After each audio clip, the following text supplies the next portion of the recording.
Bonjour les amis, bonjour. Je voudrais répondre à une question qu'on m'a plusieurs fois posée et que je trouve intéressante. La question, c'est la suivante. Quelle est la différence entre l'attention et la conscience? Alors, c'est une question intéressante du point de vue théorique et puis aussi du point de vue pratique, parce que je vais vous proposer à la fin de la vidéo, je vais vous proposer une expérience. Donc, quelle est la différence entre l'attention et la conscience? Alors, on confond souvent les deux, c'est vrai. Alors, l'attention, c'est un processus cognitif qui nous permet de sélectionner un objet dans le champ visuel, par exemple, ou dans le champ auditif, et de se concentrer dessus. Donc, l'attention, elle est limitée, si vous voulez. Elle est limitée, elle est sélective. Par exemple, si vous faites la vaisselle, vous êtes attentif à ce que vous faites, sinon vous allez casser les verres. Si vous remplissez votre feuille d'impôt, vous êtes attentif à ne pas vous tromper dans les chiffres.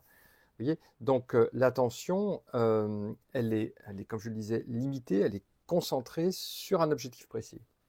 Oui.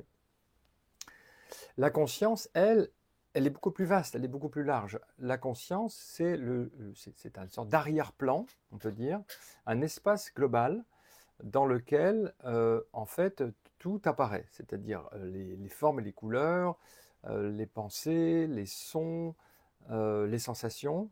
Oui. Donc, c'est un espace beaucoup plus vaste. Alors, pour bien voir la différence entre les deux, bah, regardez, soyez attentif donc à un objet, par exemple devant vous. Moi, je suis attentif là à un livre, donc regardez le livre attentivement. Donc là, vous exercez votre attention. Et vous voyez que ce que vous regardez est net. Moi, je peux lire le titre du livre, La puissance de l'âme, Bertrand Vergely. Donc mon attention est là-dessus. Mais en même temps, je peux être conscient du reste. Vous voyez, vous pouvez être conscient du reste. Si vous élargissez justement votre attention, hein, et là, vous rendez compte que la conscience enregistre l'ensemble du champ visuel. Alors, évidemment, si vous voulez, le reste du champ visuel n'est pas net, je ne peux pas lire les titres des autres livres, mais je vois, si vous voulez, globalement quand même, je vois l'ensemble de la pièce. Donc, je suis conscient de l'ensemble de la pièce, mais je ne suis attentif précisément qu'à La puissance de l'âme, le livre de Bertrand Vergely. Vous voyez, le reste est un peu plus comment dirais-je, plus diffus. Et vous pouvez bouger votre attention. Donc allez-y, bougez votre attention, portez votre attention sur autre chose. Moi, je porte mon attention sur un autre livre, parce que je suis devant la bibliothèque. Brève histoire du tout de Ken Wilber. Donc je peux lire le titre du livre. Et en même temps, maintenant, je ne peux plus lire le livre de tout à l'heure de Bertrand Vergely. Donc mon attention, c'est un peu comme, voilà, c'est comme une sorte de phare, de phare, de lumière du phare qui vient éclairer un objet en particulier, qui permet de prendre conscience des détails. Donc là, c'est pour l'attention visuelle, mais après, il y a l'attention auditive. Hein. Voilà, je suis attentif à ce que dit quelqu'un à côté, par exemple. Bon. Mais alors la conscience, elle, encore une fois, elle est beaucoup plus large. Elle est beaucoup plus vaste. La conscience, en tout cas visuelle, elle est à 180 degrés. La conscience auditive, elle est à 360 degrés. Vous pouvez vous asseoir dans la ville sur un banc et sans être attentif à un bruit en particulier, vous laissez les sons apparaître dans votre conscience. Vous ne prêtez pas attention à une conversation en particulier, vous êtes dans la détente de l'ouvert, dans la détente de la conscience ouverte. Alors c'est très important parce qu'en général, justement, nous fonctionnons uniquement par l'attention, parce que notre attention est captée par l'ego. Donc c'est l'ego qui a pris possession, qui a fait en quelque sorte une OPA sur la conscience par l'attention. Et donc notre attention et notre conscience est resserrée, si vous voulez. Nous n'avons plus accès à la grande conscience. Nous vivons uniquement par un champ attentif très limité. Nous voyons le monde à partir de 5 degrés, si vous voulez, de manière très, très étroite. Voilà, parce que voilà, nous voyons ce qui nous intéresse dans le monde. Nous voyons ce qui nous fait peur, nous voyons ce qui nous est utile et ce qui nous est inutile. Voilà, nous regardons le monde de manière utilitaire, en fait. Utilitaire. Et surtout, nous voyons le monde de manière duelle. C'est-à-dire, c'est moi qui est attentif. J'ai l'impression que c'est José qui est attentif au monde. Parce que l'attention, quand elle est vécue à partir de l'ego, elle est portée par quelqu'un qui est attentif, par quelqu'un qui regarde, en fait. Et justement, l'éveil, si vous voulez, l'éveil spirituel, c'est en quelque sorte cesser de vivre ce regard duel entre un moi qui est attentif et un objet qui est perçu, pour s'ouvrir à une dimension non duelle, pour s'ouvrir à un espace beaucoup plus large et impersonnel en fait. Vous voyez. Donc, alors je vous propose un exercice pour passer de l'attention focalisée à la conscience large, si vous voulez bien, vous faites avec moi si vous voulez. Voilà. Donc, faites ce geste-là, c'est-à-dire tendez vos deux bras pour avoir une vision de 5 degrés comme ça.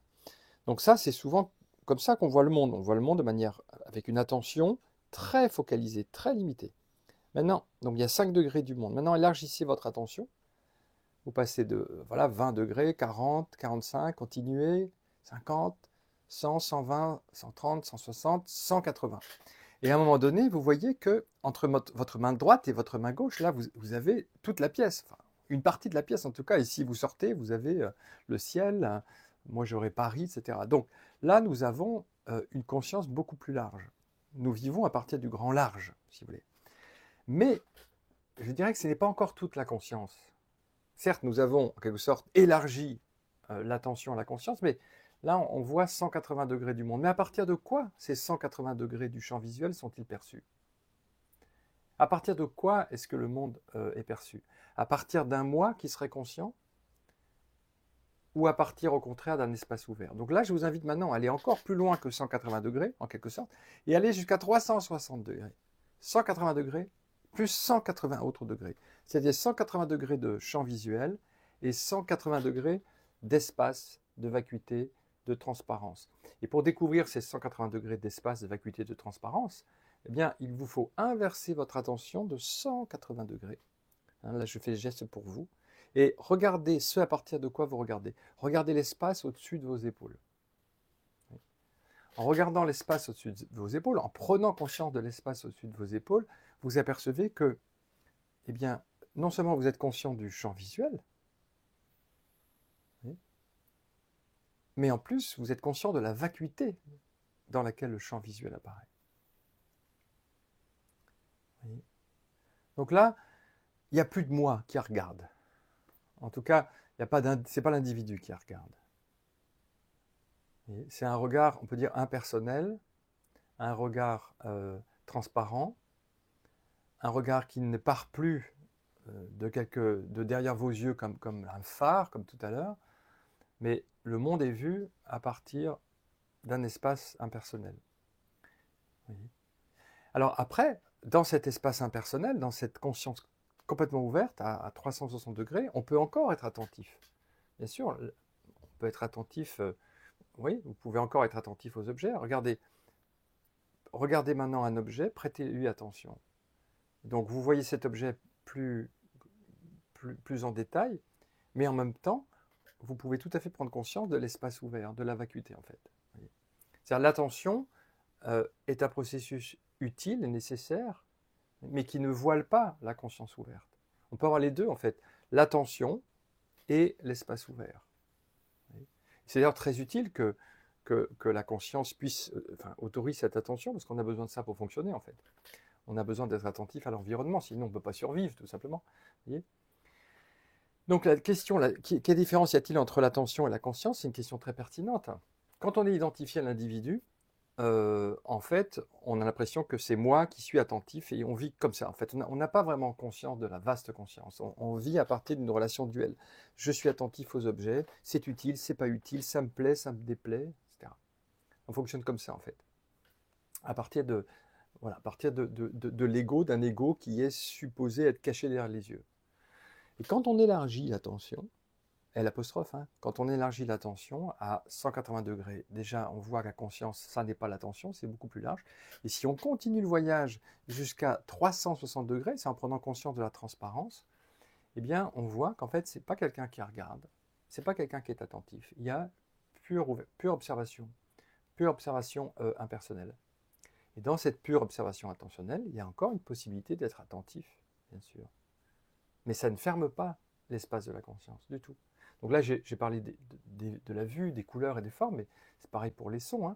Si en fermant les yeux, par exemple, vous pouvez tout à fait être attentif. D'abord, être conscient à tous les sons qui apparaissent. Vous voyez, vous pouvez être conscient des sons qui apparaissent, et puis vous pouvez parfois être attentif à un son en particulier, une conversation, par exemple. Mais en étant attentif à cette conversation, ça ne va pas fermer l'espace. Donc c'est une excellente question ça. Quelle est la différence entre l'attention et la conscience? Et l'attention, elle apostrophe toujours, elle nous mène à prendre conscience de cet espace aussi. Bah déjà en élargissant l'attention jusqu'à prendre conscience de l'espace, et en pointant vers l'espace ouvert, en prêtant attention à l'espace ouvert comme ça c'est un exercice de la vision sans tête de Douglas Harding. Là, qu'est-ce que je fais? En inversant mon doigt vers la direction de l'espace, je suis attentif à l'espace ouvert, ce qui me permet d'en prendre conscience. Donc l'attention, et l'apostrophe, hein, l'attention, quand elle est bien dirigée, c'est un excellent moyen pour revenir à la conscience ouverte aussi. C'est-à-dire que l'attention, quand elle est uniquement dirigée vers le monde extérieur, elle peut nous enfermer dans une vision duelle. Moi, José, je suis attentif au monde là-bas à l'extérieur. Bon. Mais l'attention, quand elle est dirigée vers la source, elle peut me ramener aussi à cet espace conscient. Voilà. Bon, j'espère avoir été à peu près clair. Retenons donc que, en ouvrant notre attention à 180 degrés, puis ensuite à 360 degrés, eh bien, on peut prendre conscience de la conscience ouverte, qui est ouverte à 360 degrés avec tout cet espace transparent, là, cette source, cette transparence dans laquelle tout apparaît.